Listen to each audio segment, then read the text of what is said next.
أعوذ بالله من الشيطان الرجيم. بسم الله الرحمن الرحيم. ألف لام ميم.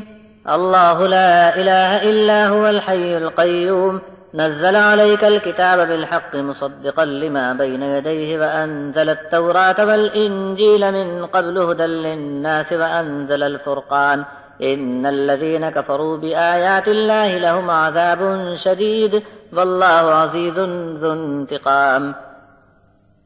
إن الله لا يخفى عليه شيء في الأرض ولا في السماء هو الذي يصبركم في الأرحام كيف يشاء لا إله إلا هو العزيز الحكيم.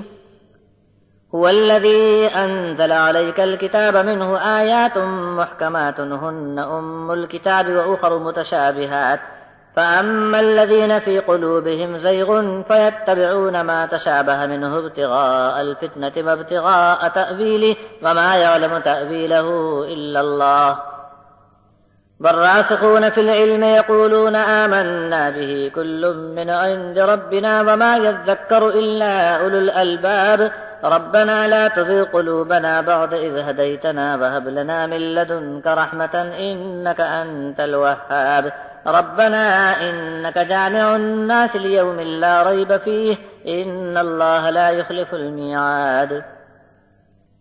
اس اللہ کے نام سے شروع کیا جاتا ہے جو نہایت مہربان اور رحم فرمانے والا ہے۔ الف لام میم، معبود تو بس اس ایک اللہ کے سوا کوئی بھی نہیں، زندہ اور سب کا تھامنے والا ہے۔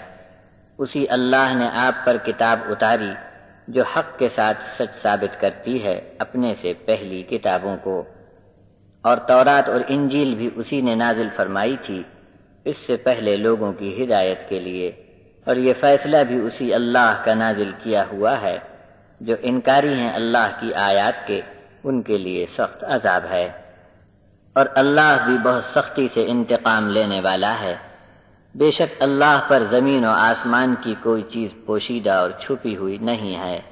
وہ تمہاری صورت بناتا ہے ماں کے پیٹ میں جس طرح چاہتا ہے، اس کے سوا کسی اور کی بندگی مت کرو، وہی غالب دانا ہے۔ اسی نے اتاری آپ پر یہ کتاب، اس میں آیتیں ہیں حکم بتانے والی، مضبوط یہ جڑ ہے کتاب کی، اور دوسری کچھ آیات ہیں جو معنی میں ملتی جلتی ہیں۔